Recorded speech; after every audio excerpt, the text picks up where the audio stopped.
Assalamualaikum warahmatullahi wabarakatuh. Saya Dwi Aji Septian dengan NIM A1B119040. Saya dari kelas Wacana Reguler D. Kohesi dan koherensi. Kohesi dan koherensi merupakan syarat utama kewacanaan. Keduanya merupakan konsep kepaduan.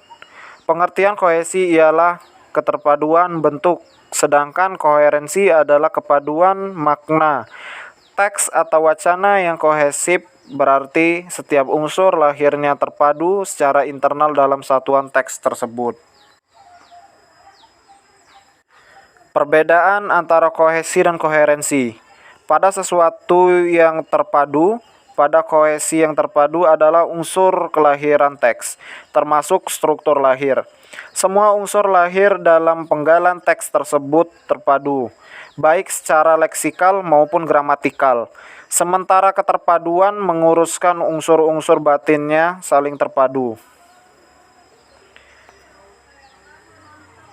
Kohesi ialah keserasian hubungan antar unsur yang satu dengan unsur yang lain dalam wacana, sehingga terciptalah pengertian yang koheren. Kohesi mengacu pada aspek bentuk. Nah, itu terdiri dari kalimat-kalimat. Kohesi atau kepaduan wacana merupakan aspek formal bahasa dalam wacana.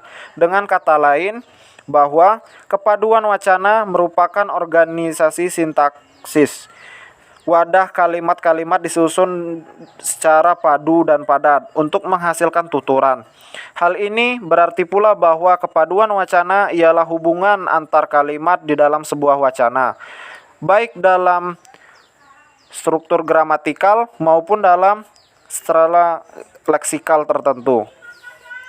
Kohesi banyak melibat aspek gramatikal dan aspek leksikal, sehingga penanda yang digunakan untuk mencapai kepaduan sebuah wacana juga meliputi kedua aspek tersebut. Kohesi dan koherensi merupakan syarat utama kewacanaan. Keduanya merupakan konsep kepaduan. Pengertian kohesi ialah keterpaduan bentuk, sedangkan koherensi adalah kepaduan makna. Teks atau wacana yang kohesif berarti setiap unsur lahirnya terpadu secara internal dalam satuan teks tersebut. Perbedaan antara kohesi dan koherensi pada sesuatu yang terpadu.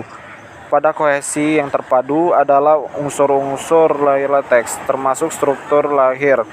Semua unsur lahir dalam penggalan teks tersebut terpadu, baik secara leksikal maupun gramatikal, sementara keterpaduan mengharuskan unsur-unsur batinnya saling terpadu. Kohesi ialah keserasian hubungan antar unsur yang satu dengan unsur yang lain dalam wacana, sehingga terciptalah pengertian yang koheren. Kohesi mengacu pada aspek bentuk formal bahasa, dan wacana itu terdiri dari kalimat-kalimat. Kohesi atau kepaduan wacana merupakan aspek formal bahasa dalam wacana. Dengan kata lain, bahwa kepaduan wacana merupakan organisasi sintaktik. Wadah kalimat-kalimat disusun secara padu dan padat untuk menghasilkan tuturan.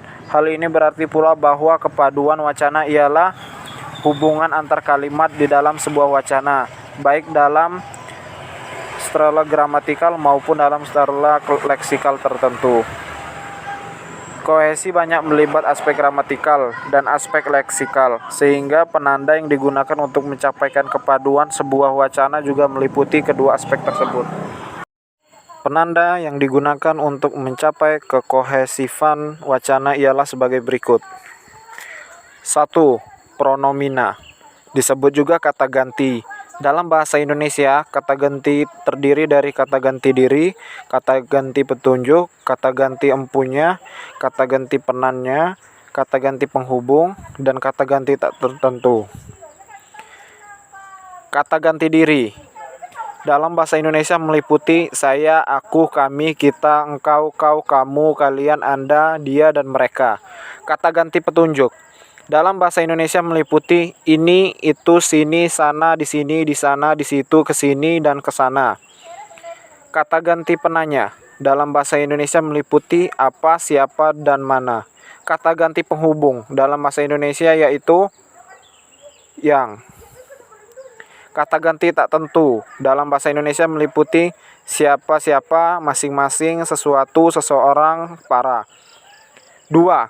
Substitusi merupakan hubungan gramatikal, lebih bersifat hubungan kata dan makna. Substitusi dalam bahasa Indonesia dapat bersifat nominal, verbal, klausal, dan campuran. Misalnya, satu sama seperti itu, sedemikian rupa, demikian pula, melakukan hal yang sama.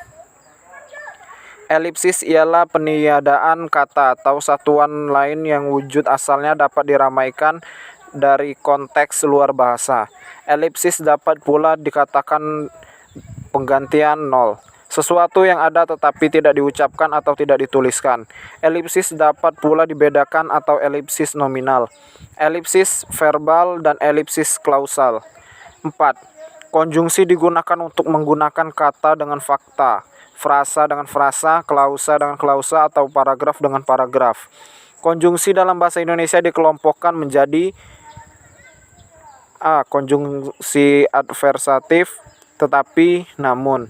B. Konjungsi klausal, sebab, karena. C. Konjungsi koordinatif, dan atau tetapi. D. Konjungsi korelatif, entah baik maupun. E. Konjungsi subordinatif, meskipun, kalau, bahwa. F. Konjungsi temporal, sebelum, sesudah. 5. Leksikal diperoleh dengan cara memilih kosakata yang serasi, misalnya dengan pengulangan kata yang sama. Sinonim, antonim, hiponim, kolokasi, dan equivalen. Ada beberapa cara untuk mencapai aspek leksikal kohesi, antara lain: A. Pengulangan kata yang sama, pemuda-pemuda. B. Sinonim, pahlawan, pejuang. C. Antonim, putra, putri. D. Hiponim, angkutan darat, kereta api, bis, mobil. E. Kolokasi, buku, koran, majalah, media massa. F. Ekuivalensi, belajar, mengajar, pelajar, pengajaran. Koherensi. Koherensi merupakan pengaturan secara rapi kenyataan dan gagasan, fakta dan ide menjadi suatu untaian yang logis, sehingga mudah memahami pesan yang dihubungkannya.